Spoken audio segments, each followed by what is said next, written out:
Hi there, and welcome to The Daily Gardener, an almanac of garden history, literature, and small botanical joys. I'm Jennifer Ebling, and today is June 29th. For northern gardeners, there is no better week than this one, the last week of June and the first week of July. This is the garden at full volume, full color, full, glorious, almost overwhelming abundance. And Alan Lacey, one of America's most beloved garden writers, knew exactly what a gardener's job is in a moment like this. He wrote, "All gardeners need to know when to accept something wonderful and unexpected, taking no credit except for letting it be." And he's right, because here's the truth about this week in the garden. Just show up and look at the glory of the garden as June lets summer hold sway. Accept every wonderful thing it puts in front of you. Here's today's garden history. It was on this day in 1517 that the Flemish physician and botanist Rembert Dodoens was born in Mechelen, in what is now Belgium. Rembert's father was also a physician, serving as personal doctor to the governor of the Netherlands. So Rembert grew up surrounded by medicine and the world of power. He was a gifted student, and by the age of 18, he had already earned his medical degree from the University of Leuven. After several years traveling through Europe, Rembert returned home to practice medicine. Then, in midlife, he wrote the book that changed European gardening.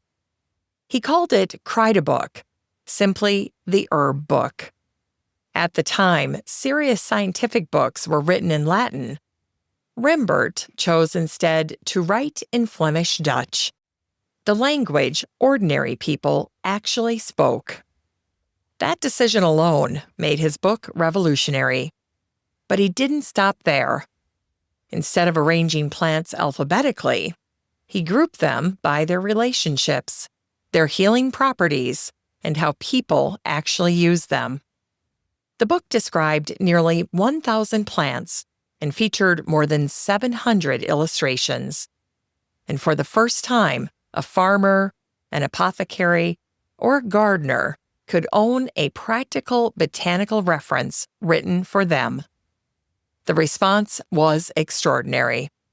Within a few years, the Kruidenboek had been translated into French, English, and eventually Latin itself.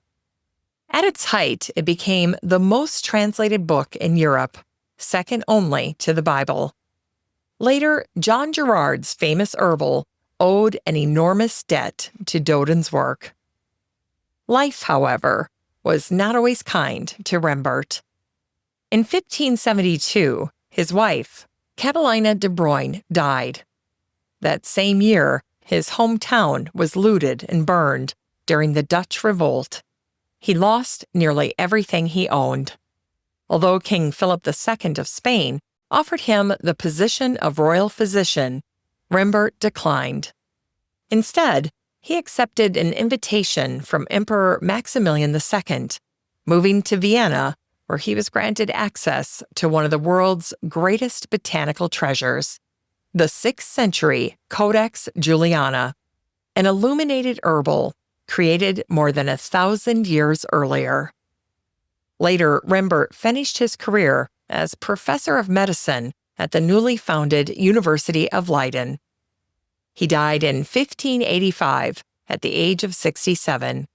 And today, he's remembered as one of the fathers of botany. Carl Linnaeus honored him by naming an entire genus for him, Dodonia. And if you ever open a copy of the Kruidenboek, you'll find Rembert looking back at you, dressed as a physician and holding a simple sprig of herbs, as if to remind us that knowledge belongs in everyone's hands. And it was on this day in 1751 that the Scottish surgeon and botanist William Roxburgh was born in Ayrshire, Scotland.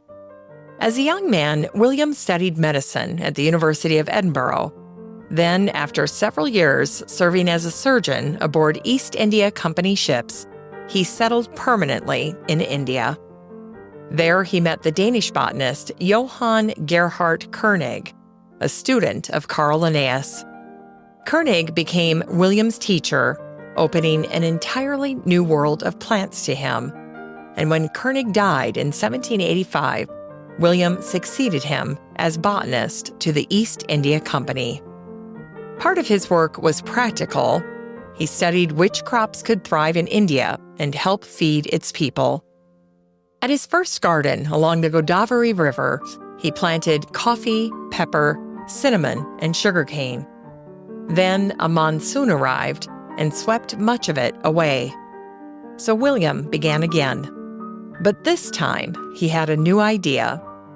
He hired Indian artists to paint the plants as they grew. William taught them the European style of botanical illustration, and together they created more than 2,500 life-sized paintings of Indian plants. And it became one of the greatest botanical art collections ever assembled. Yet history remembered only one name, William's, and the artists who painted those extraordinary works still remain anonymous today. In 1793, William became superintendent of the Calcutta Botanic Garden. When he arrived, it held about 300 species. Over the next 20 years, he expanded it to more than 3,500. He also described more than 1,500 plants new to science. As the years passed, India took a toll on William's health. Twice he returned to Britain to recover, and twice he came back. Finally, in 1813, he knew he could not continue. But before leaving India, he entrusted his life's work, including the manuscript of Flora Indica, to the missionary William Carey, asking him to see it published. On his voyage home, William stopped at St. Helena, where he spent 10 months cataloging the island's plants. The following year, Napoleon would arrive there in exile and take up gardening himself. William died in Edinburgh in 1815, before Flora Indica ever appeared in print. But William Carey kept his promise, publishing all 3 volumes, and it became the first comprehensive account of the plants of the Indian subcontinent. Today, William Roxburgh is remembered as the father of Indian botany. And those 2,500 paintings still survive, their colors as vivid as ever, even if the names of the artists have faded away.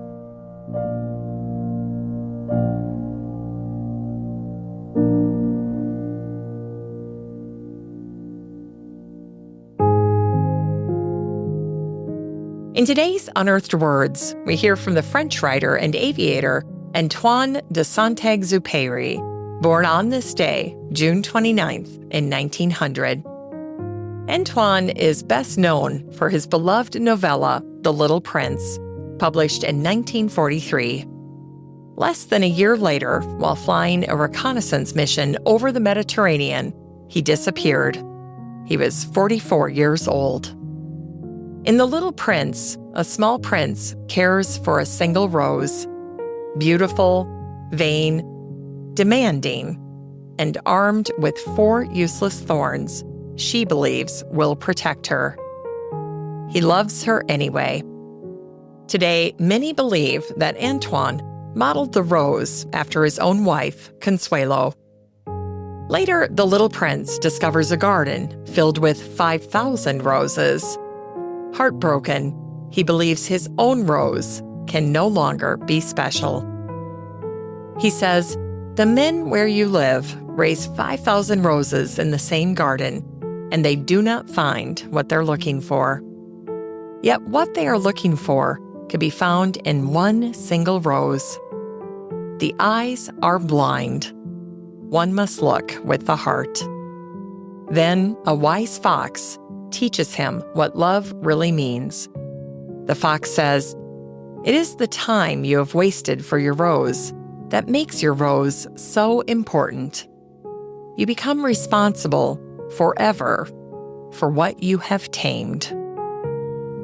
Antoine was writing about a rose, but gardeners often hear something more. Every seed we nurture, every shrub we prune, every tree we patiently watch grow. They become important because we gave them our time. And perhaps that's another way of saying what the little prince already knew. The eyes are blind. One must look with the heart.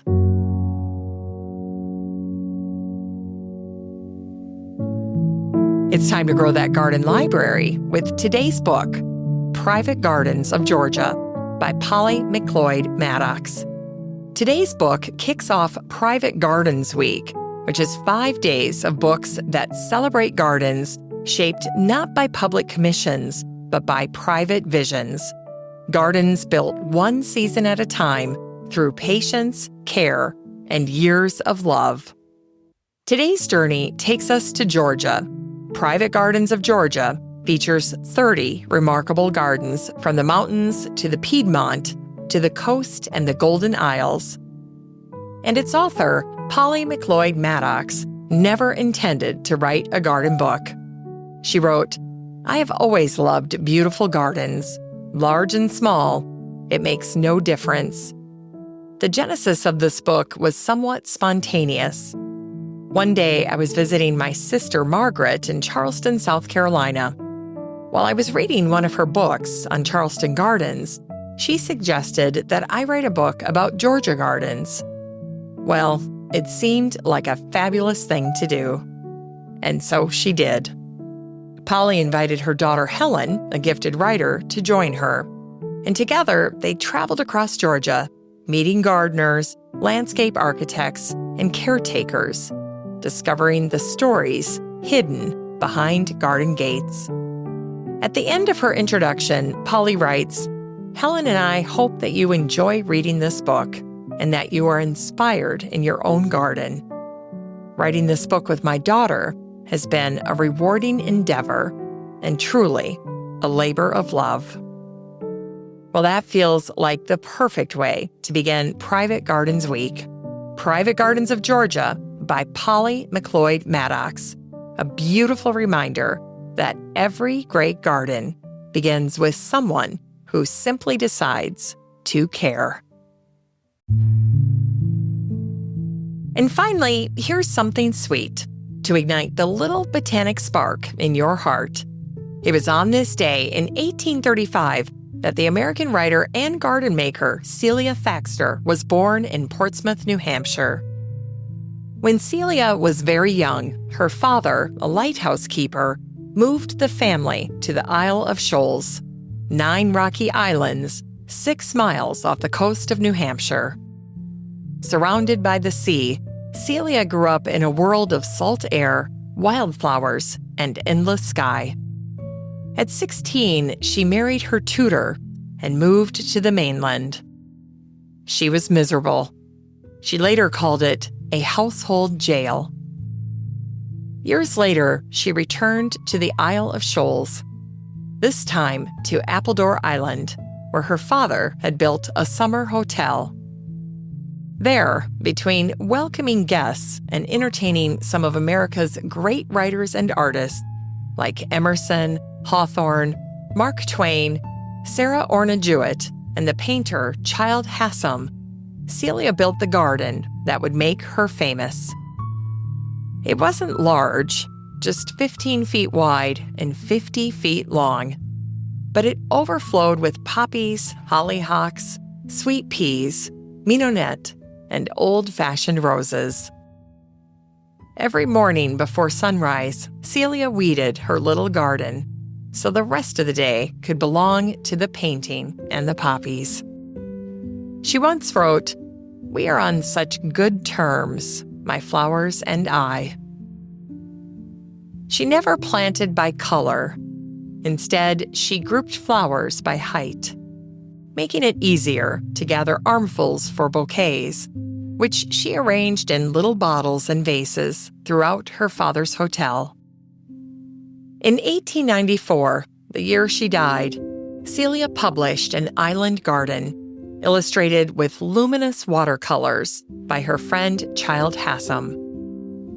A few months later, when Celia died on Appledore Island, her friends gathered flowers from her own garden and placed them around her coffin. It was exactly the farewell she would have wanted. Then, 20 years later, fire swept across Appledore, destroying the hotel, Celia's cottage, and the garden itself. But Celia had left notes, and Childe Hassam had painted her garden in remarkable detail. So in 1977, garden historians were able to recreate Celia's garden on its original site. Today, it still blooms, just a few steps from where Celia rests. And every summer, when I carry a handful of fresh flowers into the house, or tuck a single stem into a little vase on the kitchen table, I think of Celia, whose words have stayed with me for years. We are on such good terms, my flowers and I. And I can't imagine a better place for any gardener to be.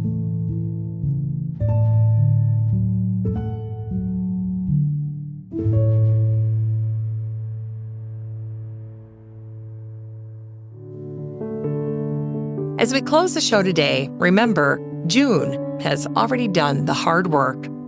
The peonies opened anyway. The roses bloomed anyway. The lilies found their moment. And somewhere, a volunteer seedling quietly decided this was the year. Your job is simply to enjoy it all, to notice, to linger, to accept, as Alan Lacey wrote, something wonderful and unexpected, taking no credit except for letting it be. Thanks for listening to The Daily Gardener, and remember, for a happy, healthy life, garden every day.